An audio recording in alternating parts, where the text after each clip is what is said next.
বিড়ালের মতো 500 বছর বেঁচে থাকার কোনো লাভ নাই। সিংহের মতো 1 ঘন্টা বাঁচতে চাই।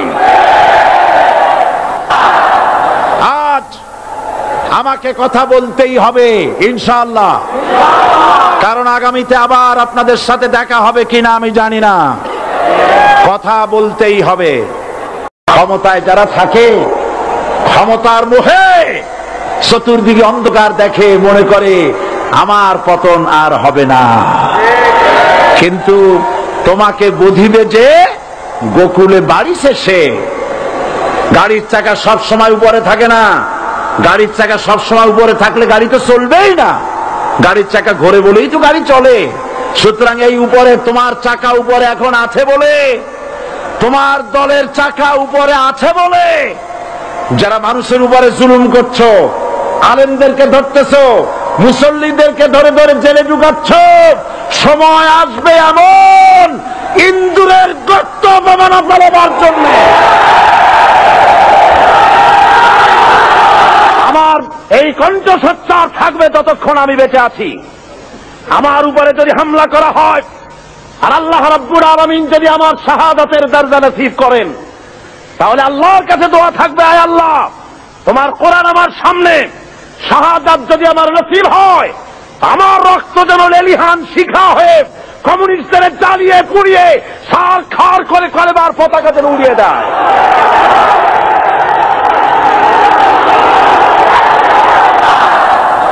আজ আমাকে কথা বলতেই হবে ইনশাআল্লাহ, কারণ আগামীতে আবার আপনাদের সাথে দেখা হবে কিনা আমি জানি না। কথা বলতেই হবে। বসেন, কেউ দাঁড়িয়ে থাকবেন না। আমি দেখতে পাচ্ছি বাংলাদেশের ভাগ্য আকাশে উত্তর গগনে কালো মেঘ জমা হয়েছে। ঝড়ের পূর্বাভাস লক্ষ্য করছি। যদি মোকাবেলা করতে না পারেন সক্ষম ভাবে, এমন অন্ধকার গাঢ় কালো অমাবস্যার রাত আসতে পারে যার সুবে সাদেক হওয়া অসম্ভব। সুতরাং আপনারা কি কাপুরুষের মতো কাফের মুশরিকদের গোলামি করে মরতে চান? আল্লাহর প্রতি অবিচল বিশ্বাস এবং আস্থার কথা বলেছিলেন শহীদ প্রেসিডেন্ট জিয়াউর রহমান, সেটাকে মুছে ফেলে দিয়ে উনি সেখানে এমন এক আইন মন্ত্রী দিয়েছেন, আমি বলি আমার ভাষায় সরকারকে ভূতে ধরেছে। ভূতের পা নাকি থাকে পেছনের দিকে, সামনে যত এগোতে চায় তত পেছনে চলে যায়।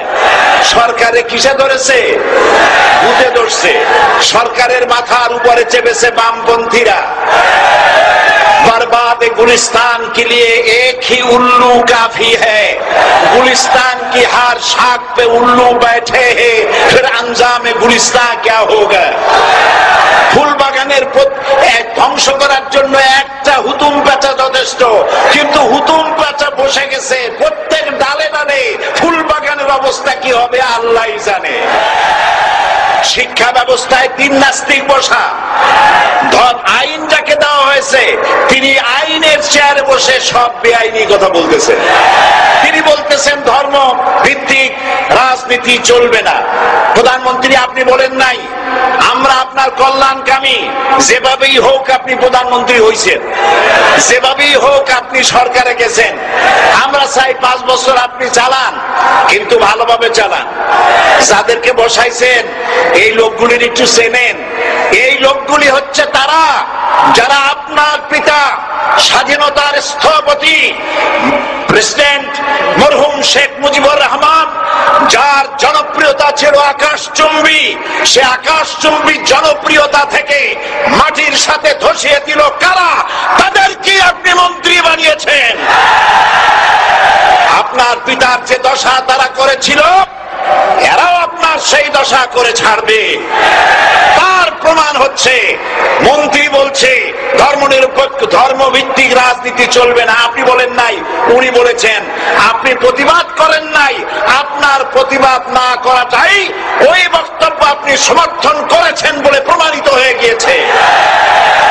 ধর্ম ধর্মভিত্তিক রাজনীতি নিষিদ্ধ ঘোষণা করবার মতো দুঃসাহস করবেন না। ধর্মভিত্তিক রাজনীতি শুধু বাংলাদেশে নয়, ভারতে আছে, শ্রীলঙ্কা আছে, মালদ্বীপে আছে, অস্ট্রেলিয়া আছে, আমেরিকা আছে, নিউ গিনি আছে, অস্ট্রেলিয়া আছে, আমেরিকা আছে, ইউরোপে আছে। পৃথিবীতে গণতান্ত্রিক অন্তত 50টি দেশে ধর্মভিত্তিক রাজনীতি আছে। তারা ইলেকশন করছে এবং ক্ষমতায় গিয়ে তারা পার্লামেন্টে অংশগ্রহণ করছে। বাংলাদেশে ধর্মনিরপেক্ষ রাজনীতি আপনি বন্ধ করতে পারবেন না, অসম্ভব। আইন মন্ত্রী আইন পাশ করে নিষিদ্ধ ঘোষণা করার জিনিস পান নাই। আপনি আইন পাশ করে নিষিদ্ধ করুন, সোনার ছেলেরা টেন্ডারবাজি করতে পারবে না, নিষিদ্ধ। মাস্তানি করতে পারবে না, মেয়েগুলারে SMS করতে পারবে না ফ্রি টক টাইপে, শয়তানি বদমাশি করতে পারবে না, ওজনে কম দিতে পারবে না, খাদ্যে ভেজাল দিতে পারবে না। এইসব নিষিদ্ধ করতে পারবেন না। নিষিদ্ধ করার জিনিস পায় না, ধর্ম নিষিদ্ধ করো। তার মানে ধর্ম নিষিদ্ধ করতে পারলেই বড় বড় বোতল খাওয়া যায়। ধর্ম নিষিদ্ধ করতে পারলেই চুরি করা যায়, ডাকাতি করা যায়, বদমাশি করা যায়। আমার সম্মানিত সেক্রেটারি জেনারেল বলেছেন, ক্লাস 9-এর ছাত্রকে অস্ত্রের মামলা দিয়ে রিমান্ডে নেওয়া যায়। এই কাজ আপনারা বন্ধ করে দিন। আমি ছোট্ট একটি কথা বলে বক্তব্য শেষ করব। আপনারা সমস্ত 140 ভোট জারি করতেছেন, সব 140 ভোট জারি করেন কোরআনের তাফসীরের উপরে। যারা কোরআনের তাফসীরের উপরে 140 ভোট চালু করেন, আল্লাহর কাছে জবাব দিতে হবে কিয়ামতের ময়দানে। শেষ কথা বলি, বসেন বসেন, শেষ কথা বলে যাই। প্রধানমন্ত্রী, মাননীয় প্রধানমন্ত্রী, আপনাকে আবার বলি, আমরা আপনার শত্রু নই, আমরা আপনার শত্রু নই। আপনার শত্রু আপনার পাশেই। আজ আমাকে কথা বলতেই হবে ইনশাআল্লাহ, কারণ আগামীতে আবার আপনাদের সাথে দেখা হবে কিনা আমি জানি না। কথা বলতেই হবে।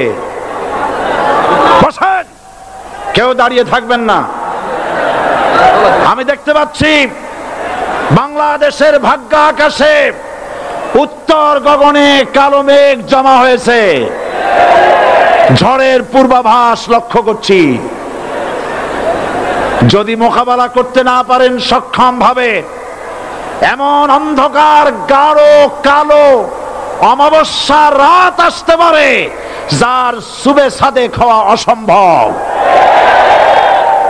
সুতরাং আপনারা কি কাপুরুষের মতো কাফের মুশরিকদের গোলামি করে মরতে চান?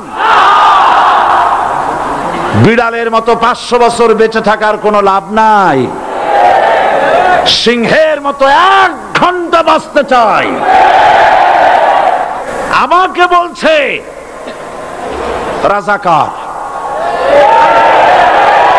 শুনে রাখো, চট্টগ্রামের লক্ষ লক্ষ জনতা, পার্লামেন্টে যখন আমাকে এই কথা বলা হয়েছিল, আমার পার্লামেন্টের কলিগ জাফরুল ইসলাম চৌধুরী বসে আছেন পাশে, প্রধানমন্ত্রী সুদ্ধা, অন্তত 3 শতাধিক পার্লামেন্টের সম্মানিত সদস্যরা সেদিন বসা।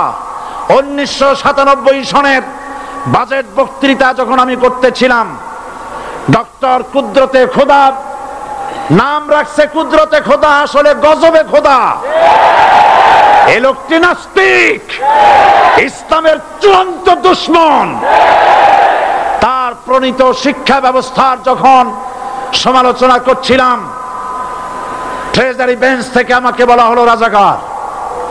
আমি আমার সমস্ত শক্তি একত্রিত করে বলেছিলাম, শুধুমাত্র হিন্দুস্তানের রাজাকারেরাই আমাকে রাজাকার বলতে পারে। আমি বলেছিলাম 1973 সন পর্যন্ত আমি বাংলাদেশের কোন রাজনৈতিক দলের নেতা এবং কর্মী ছিলাম না। আমি রাজাকার নই। আমাকে রাজাকার বলে যদি তাকেও প্রমাণ করতে না পারে, 10 কোটি টাকার মানহানি মামলা দায়ের করব। আমার এই বক্তব্য সারা দুনিয়া শুনেছে। পার্লামেন্টে আমার এই বক্তব্য রেকর্ড হয়ে আছে। সেদিন 3 শতাধিক পার্লামেন্ট মেম্বারের কেউ আমার চ্যালেঞ্জ গ্রহণ করেন নাই। যে কোনো ব্যক্তি পার্লামেন্টে গিয়ে আমার বক্তৃতা দেখে আসতে পারেন।